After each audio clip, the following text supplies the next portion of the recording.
people think that you have to be a certain way to be able to book a certain job, it's so not the case. People so prefer, I feel like, for people to come in as just themselves and be like, this is me, you're either going to love it or you're not, it's not going to be your cup of tea, and that's totally fine. What's going on, everybody? My name is Hassiem Muhammad, and you are listening to The Actor's Instrument, Tools for the Long Game. Before we dive in, make sure to hit that like and subscribe button. It helps out a ton. Or if you're listening to us on streaming, make sure to follow the show and leave a review if you enjoyed the episode. This month, I'm highlighting actors who've had breakout moments in their careers. And today, we're going to get an inside look into the Broadway debut of one of the cast members from Broadway's Mamma Mia, the revival. Caro Daye Attayek, an alum of Elon's musical theater program, has been seen in the national tours of Mamma Mia, Aladdin, and Hairspray. Some of her regional credits include A Chorus Line, Holiday Inn, Footloose, Pajama Game, Grease, and Catch Me If You Can. And of course, now she's performing on Broadway in the revival of Mamma Mia. Caro, thank you so much for joining me. Of course. Thanks for having me. Yeah. Congratulations. Thank you.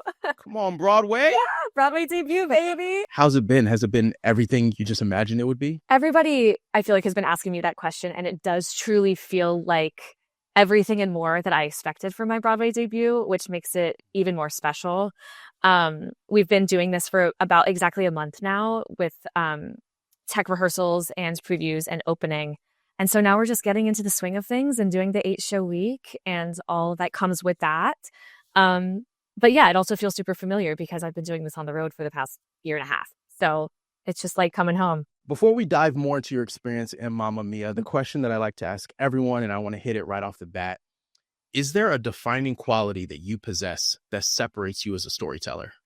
Yeah, that's an incredible question. I genuinely feel like something that I bring to the table and bring into the room is just a sense of self that took a very, very long time to, I think, discover, because so much of your education and career is finding what sets you apart. And I genuinely believe that everybody's individuality is the biggest thing, and not trying to be anybody else but yourself. And I feel like I know myself so well, not only as a performer, but as a person, that I am able to come into any room that I am in, whether that be a rehearsal or an audition or on a podcast, and I know myself so well, and I have so many other interests outside of theater and musical theater, which I think is so important as artists to not make, yes, theater is my career, but it is also not the only thing that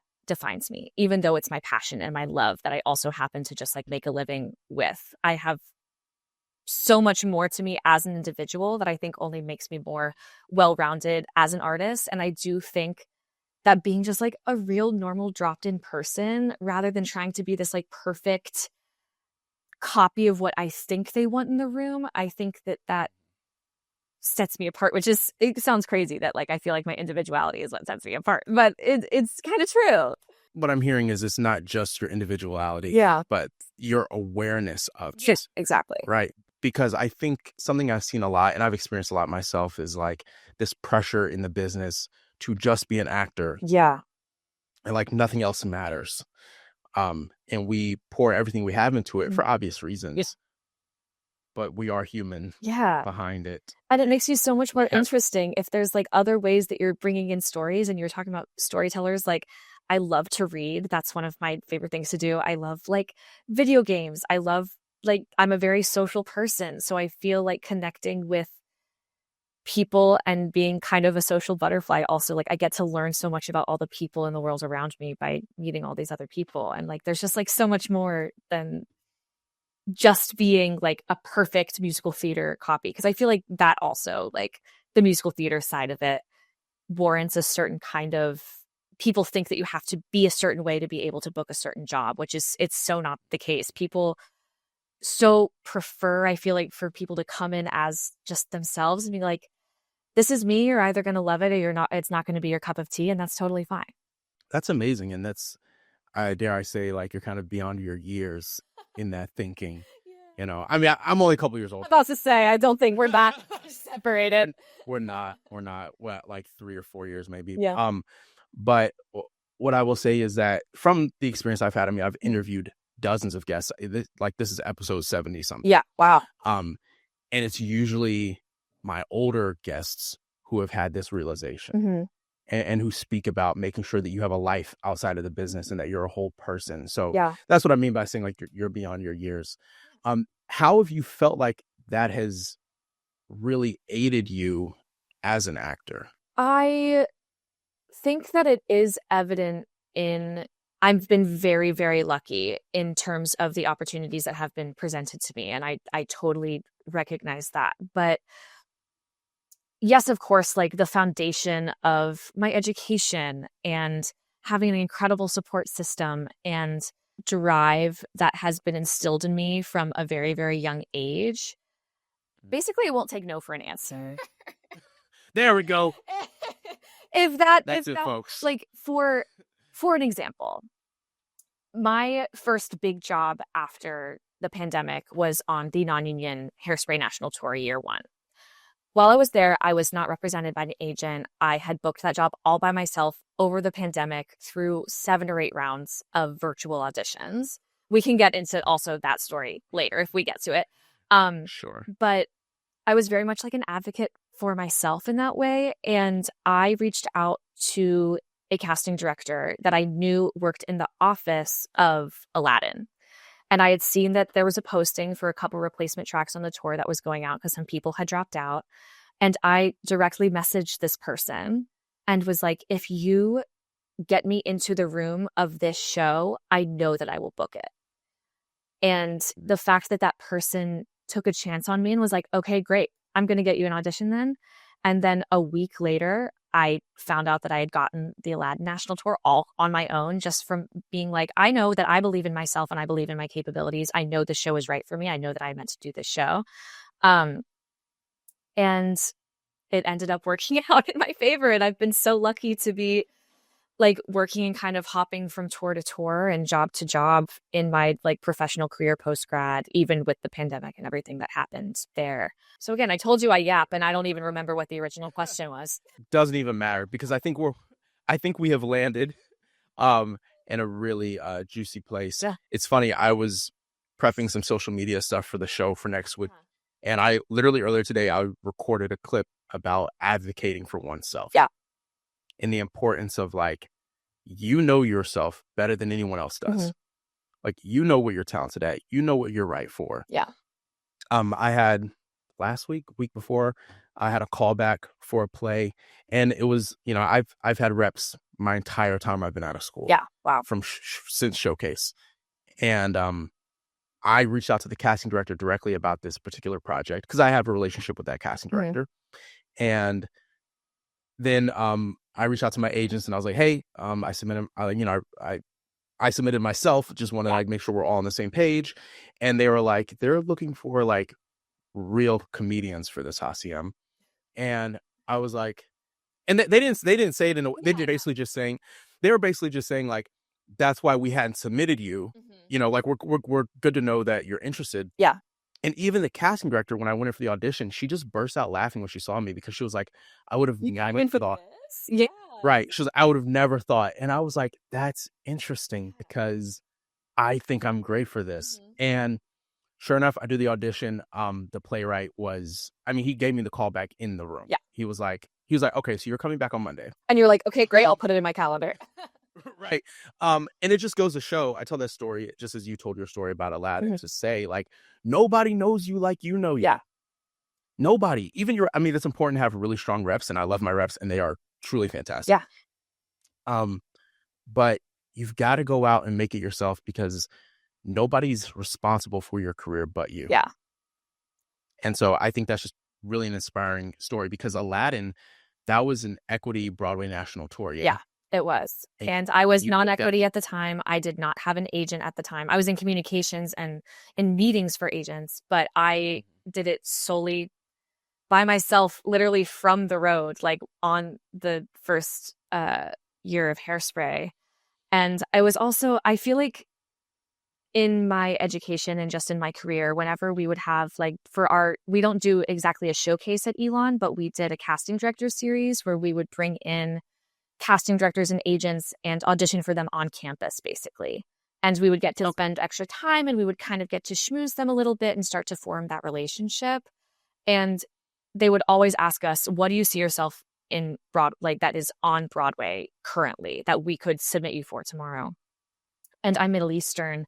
And at the time, the only shows that were on Broadway that showed Middle Eastern stories, even though it's a Disney show that is a fabricated city that is based on a whole bunch of Manasa culture, that was the only thing on Broadway. And then Band's Visit came in later, and I was in for that so many times.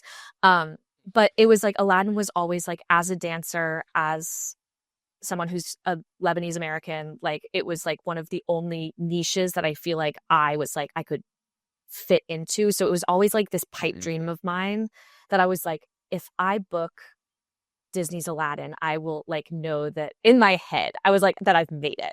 And so then it was also like this whole thing, like what comes after Aladdin and what comes after doing this show, which obviously like now I'm making my Broadway debut in a different show, and it's like even like more special because of that whole journey. But yeah, it was a very special and like career highlight for me to like really get that checkbox and go tick. So, because I'm sure for the folks listening, they're like, whoa, you booked a Broadway national tour on your own. How'd you do it? Could you talk us through, like, how did you pitch yourself? Because I'm sure the casting office, oh wait, Aladdin. So that was Tara Rubin. Tara Rubin, yes. Yeah. Okay, cool. She's been on the show. Oh, that's amazing. Yeah. So, and Mamma Mia is also Tara Rubin. So I'm a big Tara Rubin fan. I absolutely every time I go into the room with them, I just feel like very like safe and taken care. Like I know that like I've never gotten nothing but like just wonderful feedback and wonderful like relationships with the casting directors at that office. Yeah, they're wonderful. I mean, Tara Rubin's office is one of the biggest in the city. So like they handle a ton of massive shows. Oh yeah. We just talked about a few of them. I'm sure that they get a bajillion emails every day about people wanting to be in XYZ play. How did you pitch yourself? Like what did you say that got a response? Well, I will say this.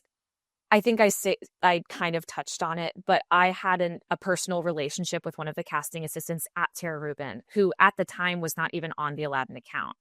So I messaged him on Instagram because we are friends, and I had seen this casting call on Actors Access that they were looking for a vacation swing, they were looking for a Jasmine cover, and they were looking for a full-time swing. And I said, if you get me in for literally any of those, I will get it. And then I ended up becoming a vacation swing. And that's a whole, vacation swinging is a whole nother ball game. And so this person who just knew me and who I hadn't honestly talked to in a couple years, but we went to camp together like many moons ago. And so we had kept that personal relationship going. And it is really just about using your connections. And you never know when someone that you meet when you're in 9th grade at a college summer program, when you're 13 years old, can be the reason that you book a Broadway national tour. Okay, earlier you said something about, you've been lucky to blah, blah, blah, blah, blah. This does not sound like luck to me. Okay. So I just want to put that out there. Yeah. I'm not a big believer in luck to begin with. Sure. What I'm hearing is you had a relationship with somebody, and that is fair. Like people get a little like in a tizzy about like, oh, it's because they knew so-and-so. Yes. Yeah. It's because they knew so-and-so. And guess what? Meeting people is a thing we can do. Yeah. And that's why people just want to know. I think it just ties back to what I was saying before. People just want to know that you're a real person and that you're not this like cookie cutter thing in this industry. I think that it sets you apart so much. And people bringing you back in for things when they know that you're reliable, when they know that you're a hard worker, when they know that there's a good person under that.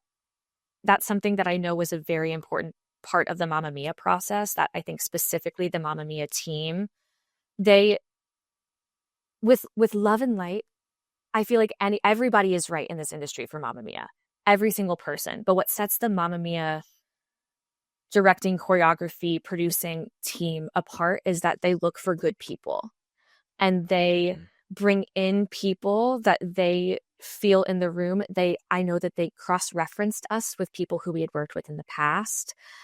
They put such an emphasis on bringing together a good group of people that they genuinely think will meld and will bring the energy. That's why the energy of Mamma Mia is so singular, because all of us on stage are genuinely have such tight relationships and are good people inside the show and outside the show.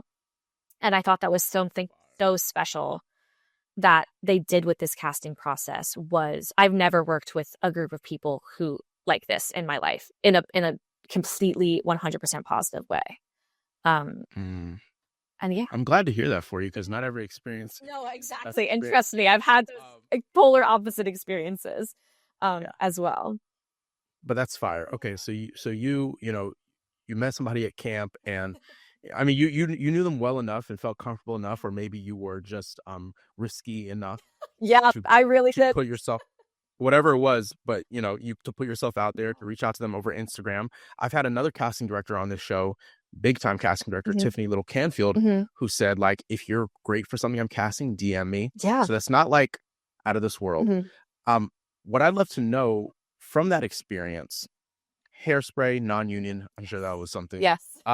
To the Aladdin national tour, aside from like the fact that you're literally on the road and stopping at different places, what's been the biggest difference you've noticed? It's so funny because specifically with Mamma Mia, because I did do over 500 performances on the road with Mamma Mia, I have to remind myself on stage that I'm not on tour when I'm like on Broadway, which sounds crazy, but because again, it's the same group of people, it's the same team, it is the same people that we've formulated these relationships with. It's a lot of the same choreography. It's the same show essentially. And I have this moment almost nightly, specifically during Super Trooper, where I just like remember, I'm like, oh my God, I am on a Broadway stage right now, which has been so special. And I think has also kept me so humble and grateful in that fact, after having a career for almost 4 years doing national tours, and the hardship and even though it's an incredible achievement, being on a national tour is one of the hardest things I think performers can do, whether that be non-union or union. Like, I do feel like my first national tour, being a non-union tour, really opened my eyes in a lot of ways to the realities of this industry, and being able to push through when you don't have enough coverage, when you just did a bus day for 10 hours and then have to load into the theater that night, do a show, wake up at 6 a.m. and do it all again the next day. And then to go from that non-union experience to then being on an equity tour in a part-time fashion, because again, I was a vacation swing on Aladdin, even though I was with the tour a lot more than I was back home in New York. Oh wow. Yeah, it was I was covering some medical leaves, not only vacations, like I was covering leave of absences, like I was there for a good chunk of the tour. And then to go from being a vacation swing on a Broadway national tour to then being a full-time ensemble member doing the show 8 shows a week, it's a different kind of gymnastics, because I feel like being a swing, you have to be able to jump in at a drop of a hat if anybody calls out for any reason. But then also the stamina that comes with being in a show 8 times a week was something that I had not experienced except for on a regional level. So the fact that I did get to around like over 500 shows, I have a counter on my phone, but over 500 shows in my ensemble track, dancing 7 days a week, 8 shows a week. It's a different kind of like physical exhaustion, rather than I feel like swing was mentally and emotionally a lot more challenging. So do you feel like, and this isn't to minimize, I just like to keep it real, like, do you feel like the tour is harder than the Broadway run? I feel like I haven't had enough time on Broadway to be able to answer that yet. I was talking. That's a good point. We did say y'all just opened. Yes, we've been doing performances for about 4 weeks now, including previews and stuff. Yeah. But it's really interesting because one of our ensemble members, her name is Erica Mansfield. She's incredible. This is like her 11th or 12th Broadway show, and she joined us towards the end of tour, and she's kind of been our mother in a way, because she's done this so many times and has had such an incredible Broadway career, that all of us are like, well, this is great. I get to go home and sleep in my own bed and make dinner in my apartment and then just like go to my like job that just happens to be on Broadway. And Erica's been like, yes, of course, that is a part of it. And that is so exciting. However, like it is a different kind of exhaustion because you have all the other things that just like come with living at home again. Like on the road, we were talking about this literally last night. On the road, there's someone to do your laundry for you in the hotels, and you don't have to clean, and you don't necessarily have to do major grocery shops, and you don't have to do just like the little things that come with being at home. And then also having like your whole community that's not your touring community that's at home, and balancing the social and like job what am I saying? The social and job related activities and stuff like that, and being able to just like figure out the work-life balance is something that I'm still personally figuring out. That's fair. And I will say, once we opened, I've never been more exhausted. I've never crashed so hard in my life. We had 2 days off and I barely left the couch because I was just so emotionally, physically, mentally exhausted from the first 2.5 weeks of rehearsal and previews. So I think I'm still finding the balance as of right now. Hard. Yeah. Well, I also feel like there's probably, I have not been on the Broadway yet. Yet. Though I imagine there's also a level of pressure. Yes. Right? It's like, this is Broadway. Yeah. And there are people who literally come from around the world to experience this. Something that they cannot experience anywhere else. And it's not taking away from the tours. Yeah, of course. I've had multiple people on the show who've done tours, and like it's a lot. And like I've done a bunch of original work, and like that's a lot. But like if we're being honest, we have to understand that there is a difference. There's a different expectation. 100%. You know, like if somebody pays, I don't know, however many hundreds of dollars to see a Broadway show, they're expecting absolute excellence. And if they come back the next night, they expect the same thing. Exactly. 100%. That is another thing that we've talked about as a cast a lot, that of course we were giving our all on tour. And of course we were like, I am very proud to say that like, I really think that the show that we did across the country is the same, if not better on Broadway, of course, but like it's a different sort of energy that we feel a responsibility to give this show 150 every single night, because it's a different kinds of pressure, and you never know who's in the audience, and you never know if there's a loved one, you never know if there's just like a kid in the front row who this is their first Broadway show and you want to change their lives with the power of theater and Mamma Mia and ABBA. Like you just like you never know. And people come to Mamma Mia because I feel like there's genuinely nothing like us on Broadway right now, because it is just like a love and joy bomb. Like it truly, everybody just says how they felt like they've been punched by the energy and the love and the relationships that are on stage. And we want to give that. We have a responsibility to give that every single night. And to be able, like at the end of the show, there's a big mega mix where there's a big medley of all of, the hits, the Mamma Mia hits.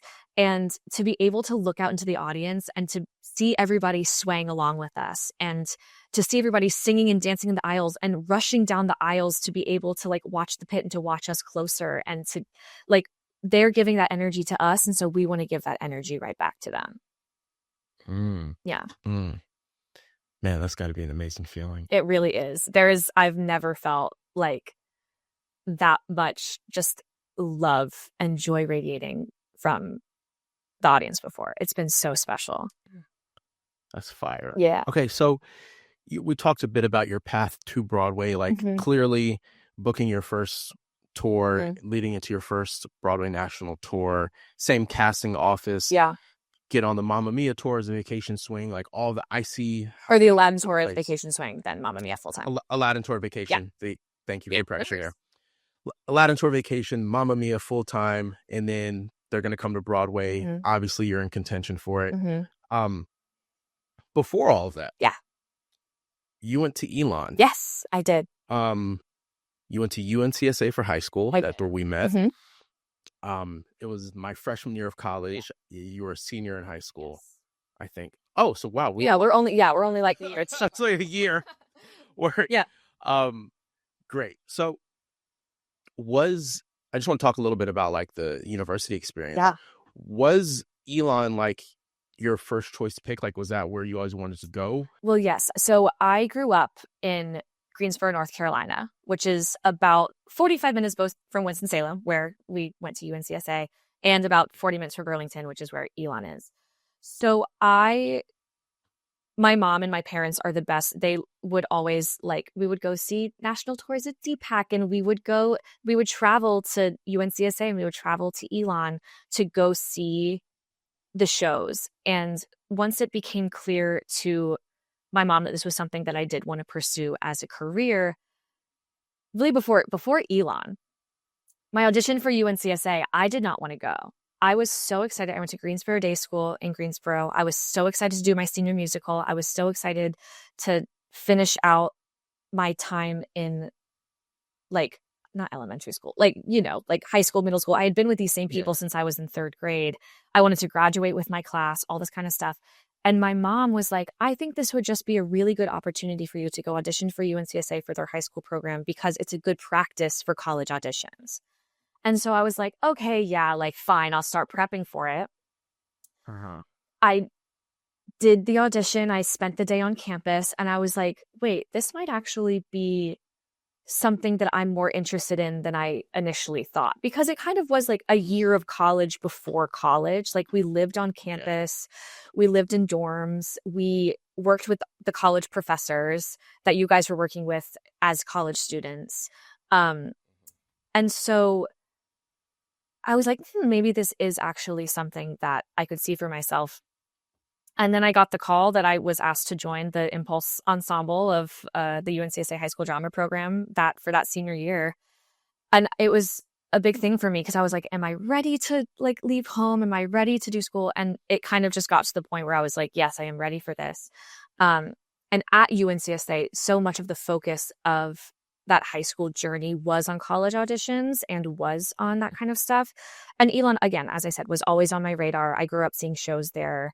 I had people who, again, I had gone to camp with who ended up at Elon. So I felt like I had people there that I knew, but I never wanted to go to school in North Carolina. Because again, that was where I grew up. It was where I did high school. Sure. Yeah. I auditioned all over the place. I auditioned for a mix of musical theater schools and acting schools. I got into an incredible chunk of them. I was, again, very lucky that I kind of was able to pick and choose. And I did realize that I did want to go to school for musical theater because I have a big background in dance and voice. And even though acting was I think something I got to really nurture at UNCSA that I hadn't put as much effort into in the past. I was mostly focused on musical theater, dance, singing, that kind of stuff, which I'm so grateful to UNCSA for. But I did know that I wanted the more well-rounded because I knew that musical theater was what I was going to go into. And Elon kind of took me by surprise. I had gone to so many other accepted students weekends and gone back to visit things, and I had talked to professors, all this place. And there's one school that I will not name that is that is consistently in the top 2 or 3 musical theater colleges that someone majoring in musical theater could get into.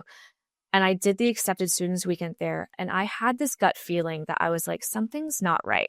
And my parents thought I was crazy because they were like, why would you not go to this school that has this reputation that will literally just by name alone will get you into rooms after you graduate?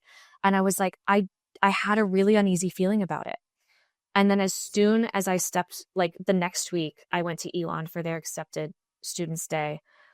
I literally feel like a weight lifted off of my chest. And I met the people, I worked with the students, I watched classes, I felt immediately welcomed and accepted. And I literally that night, I went up to our program head, Kathy McNeela, and I was like, I'm committing. I'm coming to this school.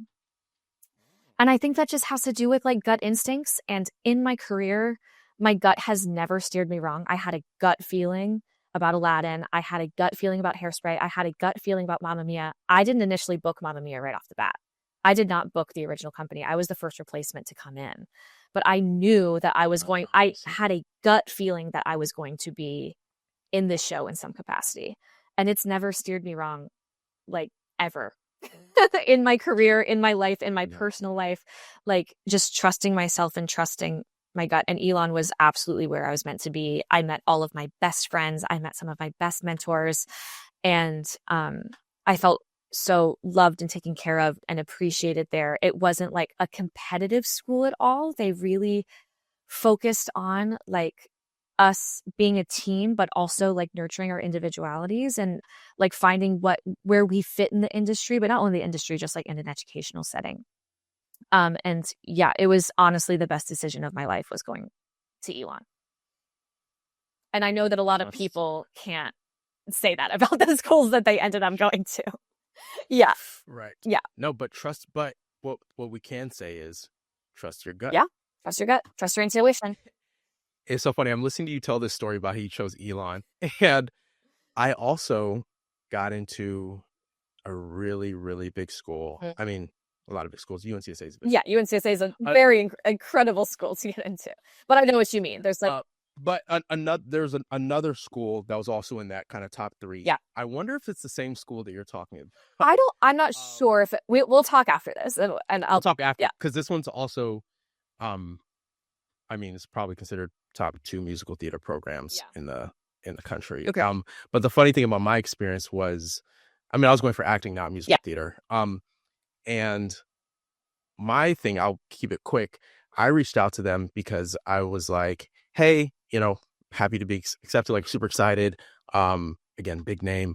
And so they were like, yeah, we're doing like this. I think they said it was like a diversity weekend or something. Mm-hmm. And they were like, oh, you can like get a ticket to come up. And when I called whoever was organizing it, they were like, oh, we're out of tickets. And I was like, okay. And that weekend was the weekend I went to visit UNCSA instead. Oh, wow. And I watched classes. I got to, chat with professors, and I had a very similar thing where you're just like, this is it. Yeah. So I can resonate with that. Yeah. And I'm glad that was your experience at school. If there's anything that you would say Elon did to prepare you for this moment you're currently in, what would that be? I went to Elon at a time where there was a lot of changeover with the faculty, where the 3 women who created the program from the ground up were starting to retire and starting to kind of phase out. And so I feel like I had kind of a unique experience at Elon where every year I kind of had a different dance instructor and like someone who was kind of in charge of like the musical theater dance department, which I think I love those women that created. I was very lucky that I got to be with them for all 4 years, and they didn't really start officially phasing out until after I'd left Elon. But when they were bringing in all of these new instructors, like musical theater dance is like my one like true love. It is what I started at. I started in ballet when I was 3 years old. Musical theater jazz was like my niche and my thing. And so being able to work with these 2 specific instructors, Michael Jablonski and Deb Leamy, came in for my junior and senior years. And both of them have had an incredible career, not only doing Broadway shows, but tours and non-union work and all of this kind of stuff. And both of those instructors for me, like, showed me that there is more of a career than just making it onto Broadway. And they both took me under their wing in a way that I still like accredit them to so much of my passion and my love and joy of dance and musical theater dance specifically. And like getting to take a class that was all about Bob Fosse and his works and learning his stuff. I got to take a class about Jack Cole, which was one of the very first like musical theater like dancers and choreographers that you see in all the old movies today. Like I got to do so much like specialized like dance education, if that makes sense, like in this niche that I knew is like where I fit into the industry as like not only an ensemble dancer. I take great pride in being an ensemble dancer, and I take great pride in being a swing. I take great pride in being an understudy for lead roles, and that I'm able to not only dance in the ensemble, but also, in Hairspray, I was a swing, dancing in the ensemble, but also covered Penny Pinkelton, that in my opinion is one of like the hardest things in recent musical theater things. Because like, why is she hitting an A? Like, why? there's no reason for her to, but she does. Come on, Penny. And so it's just like, and yeah, she wails. And so I feel like from those two instructors specifically, I got such a well-rounded and cohesive education. And I also got to learn more about like what the industry was like, where our other professors had been in the industry, but they had been in the industry 20, 30 years ago. And these were people that are fresh out of their careers who are now transitioning into being teachers and professors and stuff like that. Michael Jablonski is now the head of the musical theater program at the University of Central Florida. And I got to go talk to his students when I was on tour in Orlando, which was like the most full circle thing ever. And like I loved Elon for that. And also putting so much focus on creating your own work. Because even you like having this podcast, like I feel like as artists, if we're not getting auditions, if we're not getting in the room, you have to figure out how to make work for yourself. And that was something that was of such value at Elon, because we did something called Grand Night. That was an entirely student run, like directed, choreographed, music directed, organized by the students, like for the students. And that was something that happened once a year. And it was like the big thing at Elon was like performing in Grand Night. And it was such a special thing where the entire program could come together and create something from nothing. And I think that that's such a valuable lesson, again, in this career, that if you don't have work, make it for yourself. That's amazing. And I mean, clearly you went to the right school. It's funny. We don't really talk to, it comes up in conversation, like schools that people went to. It's not a big topic on this show, but it was clearly an informative piece of your journey. It really was. And so, there's many ways for us to all get to the top of the mountain. And if one of the ways for somebody is going to the right school, hopefully they hear this and hopefully they take that into consideration. But also, like, if they're still at that age, there are people who are also like in Mamma Mia with me who did not get their BFAs in acting. Like they had totally different degrees and then kind of stumbled into acting and musical theater and stuff like that. Like you don't also have to go to a school that is known as one of the top 10 to be able to like have an incredible career in the arts. I just want to also like preface that. And that's why I said like there's like an infinite number of ways to make it. Yeah. Right. So many. And so layered. It so happens that you aligned with this particular direction. And like, that's your story. And that's a huge part of the show and the reason why I bring on so many different kinds of people is because we get to see like, oh, this is how you did this. I mean, I had, another guy on the show who made his Broadway debut in Camelot on Broadway. Yeah. Which I'll plug at the end of this episode. And like, that was his first booking out of college. Wow. And so there's like, you know what I'm saying? Like there's all different ways. Like some people, like they just show up in New York and they're like, go on one audition. And then it's like, that's what happened to one of our cast members, literally like had just graduated in 2024, did a regional gig, immediately booked the Mamma Mia tour. And then like they took the tour to Broadway. And so then it's like, yeah, it just worked out that way for some people. There's lots of ways, folks. Yeah. Trust your gut. Yeah. Caro, as I was just speaking about the top of the mountain, Broadway, let's be real, for theater, that is the top of the mountain. It is. That's the goal for everyone who has a career in theater. Congratulations to you. I know I'm sure you still have other aspirations. Oh yeah. And other dreams you've yet to achieve. But I do want to say like, and just acknowledge this massive milestone that you have accomplished at this time. Thank you. It really means a lot. Congratulations. Thank you. Absolutely. Thank you for carving out some time to come on the show. Of course. Alrighty, folks. Thank you so much for tapping into this episode of The Actor's Instrument. If you enjoyed this conversation with Caro, then you'll love the interview I did with Matias de la Flor of Camelot on Broadway. So be sure to check that out. And before you go, make sure to like, subscribe, turn on notifications so you never miss a beat. Shout out to our co-producers and distributors over at Next Chapter Podcasts. We'll be back next Tuesday. Until next time, y'all. Peace.